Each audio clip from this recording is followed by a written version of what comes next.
Welcome to IMTech. Welcome to the world of technology. It is impossible to imagine life today without technology. Technology provides solutions for the major issues we are facing today. Energy, the environment, water, mobility, communication, safety. Technology helps make operations faster, better, and cheaper.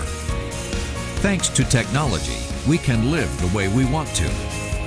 We can travel, enjoy the leisure time activities, expand our horizons, and stay in touch with family and friends, no matter where they are.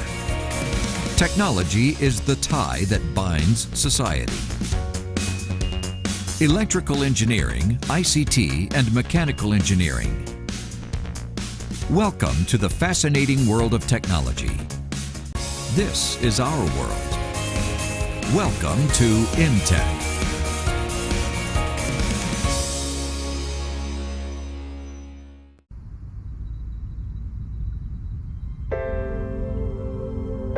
Today's world is consuming more and more scarce raw materials to produce goods and energy. These raw materials are also turning up as a considerable proportion of our waste. The Kalundborg Waste Treatment Association, ZAK for short, has managed to use waste as a resource and to extract the maximum amount of energy potential and raw material from household waste. Through the use of the innovative maximum yield technology, the association's mechanical biological waste treatment facility works reliably and is self-sufficient in terms of energy use and has almost no emissions.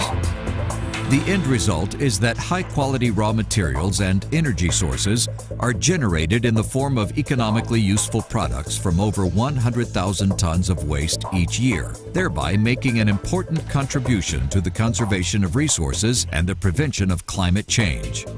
MYT consists of 5 tried and tested, perfectly synchronized process steps. The first step is the intake of waste.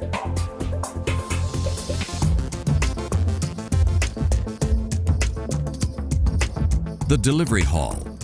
This is where the waste begins its journey through the MYT facility and also the last point at which it can be plainly seen.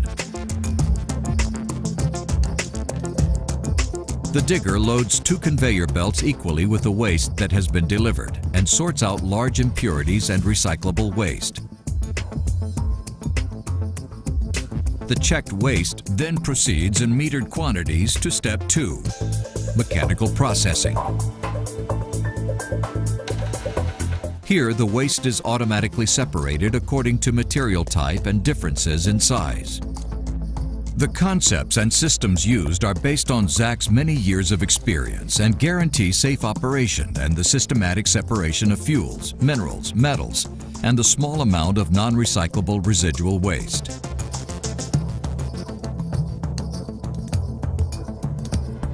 The checked and processed waste then proceeds to the third step of the process, the biological stage.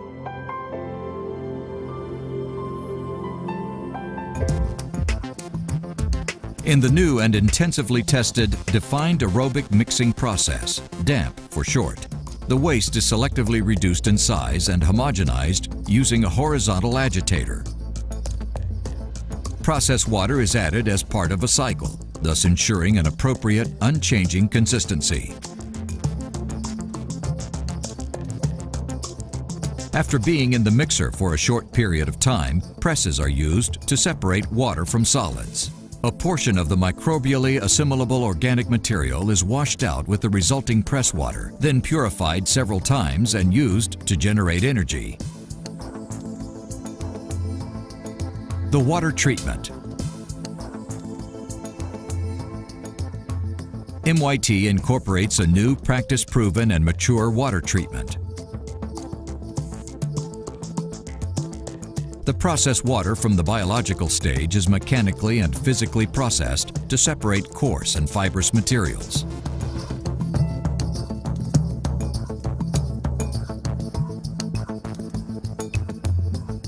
Microorganisms living in biogas fermenters create biogas from organic compounds. This biogas is then used in the nearby cogeneration unit to generate electricity and district heating. In the process, more electricity and heat is produced every year than the entire mechanical biological waste treatment facility itself needs. At the end of the water treatment process, purified water, water for agricultural irrigation purposes, or nutrient-rich liquid fertilizer are all available. Apart from water management, the ZAC is also setting new standards when it comes to exhaust air treatment. In order not to spoil the natural environment with exhaust air, which is usually quite pungent, a differentiated and innovative exhaust air treatment system is in operation. In the process steps, systems and conveying methods are enclosed, with the polluted air suctioned off on an ongoing basis and fed into the exhaust air treatment facility. Exhaust air, which is less polluted than from the halls, for instance, is purified in biofilters. Biofilters are containers filled with natural materials like bark mulch, in which microorganisms ensure that the odorous substances are mostly broken down into carbon dioxide and water vapor. Air washers and a regenerative thermal oxidation system take care of the purification of process air streams that are more heavily polluted. Step 4. Biological drying. After the separation of water from solids is completed, some microbially assimilable organic material remains in the solid material, thereby allowing a biological drying to take place that is both energy-saving and economical. In tightly sealed concrete tunnels, air passes steadily through the waste, providing the microorganisms with oxygen. These microorganisms feed on the material's organic components and produce heat energy for drying. After a brief treatment period, a homogeneous, dry and fine solid material is available, which can subsequently be easily broken down into its constituent components.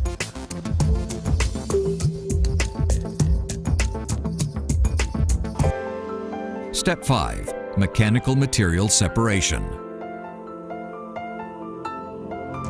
The mechanical materials separation works completely automatically using a specially configured technology. Screening and sifting systems then break down the material from the biological drying process into different fractions. Energy-rich combustible materials as well as minerals are transported through special conveying systems to the loading stations and can be dispatched without requiring any further treatment. The goal has, at this step, been achieved: economically utilizable raw materials and high-quality energy sources that have been obtained from waste material. MYT refuse-derived fuels are available in various levels of quality with advantageous properties. The use of fuels containing biomass makes a positive contribution to climate protection. Fuels with a high plastics content are highly calorific and produce large amounts of energy. These MYT products replace, for example, fossil fuels such as coal and oil in industrial processes.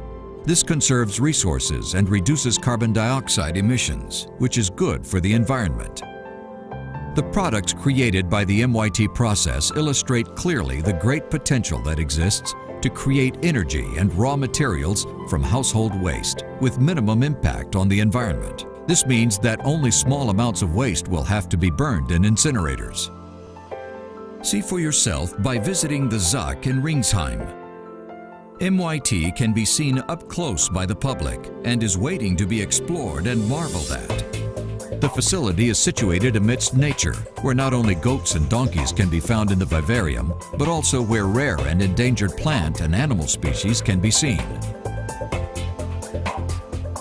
Located among profitable vines, in harmony with nature and accessible to the public, since 2006, something has been achieved here that lots of people would still consider to be a pipe dream: the generation of energy and raw material potential from household waste.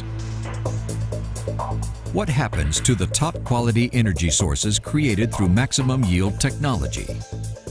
Option 1. Community energy generation.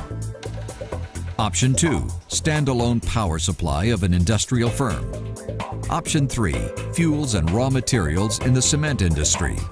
Option 4, as a sixth stage direct from the power plant connected to the MYT facility. Closer inspection of Option 1, community energy generation. The high-energy refuse-derived fuels can subsequently be used in power plants to generate electric thermal and cooling energy. In the nearby thermal power station in Pforzheim, the co-incineration of refuse-derived fuels replaces up to 20,000 tons of coal, which represents some quarter of demand for coal. The RDF are stored in an accumulator silo and are injected into the pulverized fluidized bed combustion plant as required, are mixed with coal and agitated by air jets. The circulating fluidized bed combustion is extremely efficient in using the energetic potential of the refuse-derived fuels, and coal and particles of surrogate fuels burn out to the greatest possible extent. The whole process is encapsulated and functions as a safe, closed system. The recirculation and minimum combustion temperature of 850 degrees Celsius in the combustion plant ensures that harmful substances such as dioxins and furans are safely destroyed. At a temperature of 540 degrees Celsius and a pressure of 143 bars, up to 90 tons of steam per hour are fed into a turbine to generate electricity. A ratio of approximately 25% replacement of coal by refuse-derived fuels generates a corresponding supply of electricity of 5 megawatts. In addition, the residual heat is used as district and local heating, and likewise, with an output of up to 10 megawatts, provides a quarter of output by refuse-derived fuels. Since, because of their high proportion to biogenic carbon, the refuse-derived fuels are to the greatest possible extent CO2 neutral, a positive contribution is made to climate protection.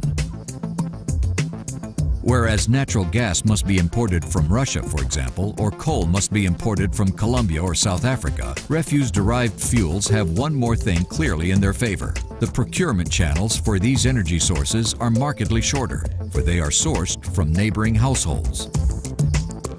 This means that refuse-derived fuels are more economical, can be produced all year round, and can be stored without problems.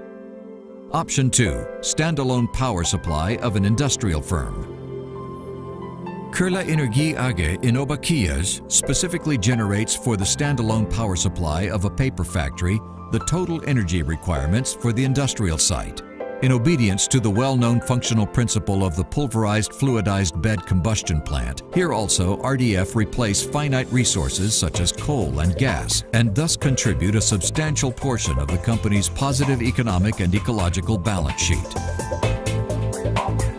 The paper produced as consumer goods is given back in turn to the end consumer, and therefore to our households, and consequently some of it ends up again in domestic waste. The circle of retrieving refuse-derived fuels closes again.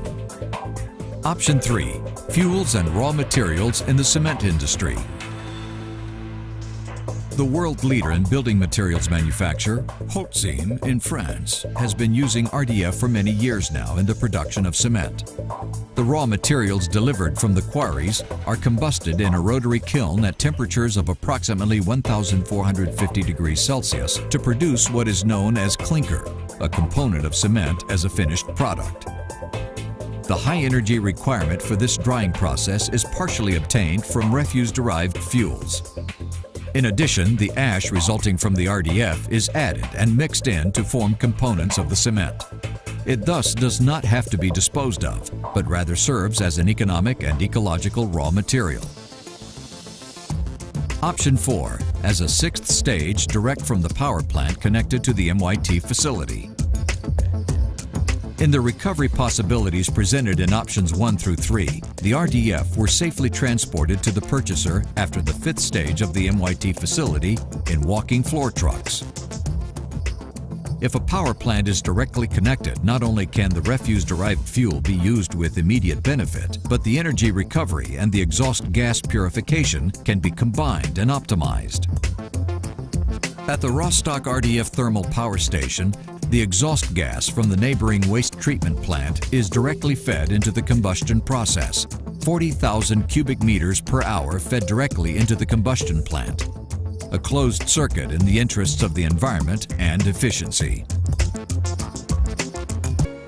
Generating the maximum raw materials and energy content from household waste and the further use of refuse-derived fuels to generate electric power, thermal and cooling energy in efficient combined heat and power. That is MTech's world of the future. Further information can be found on the internet at www.myt-ringsheim.de and www.mtech.de.